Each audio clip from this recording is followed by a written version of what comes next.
নমস্কার, আমি আচার্য কেষ্ট শাস্ত্রী। আশা করি তারা মায়ের কৃপায় সবাই ভালো ও সুস্থ আছেন। বড়দের আমার প্রণাম, ছোটদের ও সমবয়সীদের আমার শুভেচ্ছা।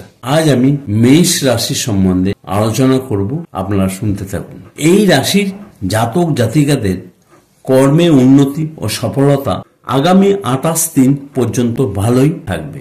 29/3/2025 থেকে 18 মে পর্যন্ত সময়টা অত ভালো যাবে না, কারণ ব্যয় স্থানে শনি ও রাহু থাকার জন্য এই সময় অর্থ বিনিয়োগ করলে সুবিধা ফল পাওয়া যাবে না।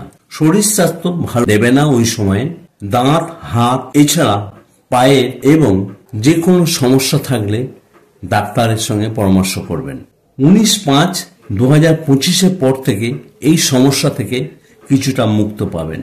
ব্যবসায়ী ও চাকুরিজীবীদের ক্ষেত্রে আগামী জুন মাস থেকে উন্নতি ও অর্থপ্রাপ্তি হবে।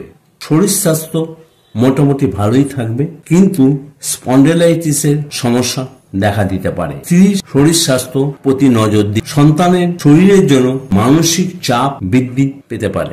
বিদ্যার্থীদের সময়টা ভালোই থাকবে। উচ্চ বিদ্যার ক্ষেত্রে বিদেশে ভ্রমণের যোগ আছে। যারা রাজনীতি করেন সেই সব মানুষের সুনাম আসবে। চাকুরি প্রার্থীদের নতুন কর্মের সুযোগ আসবে। আজ আমি মেষ রাশি সম্বন্ধে বললাম। সবাই ভালো ও সুস্থ থাকুন। ধন্যবাদ।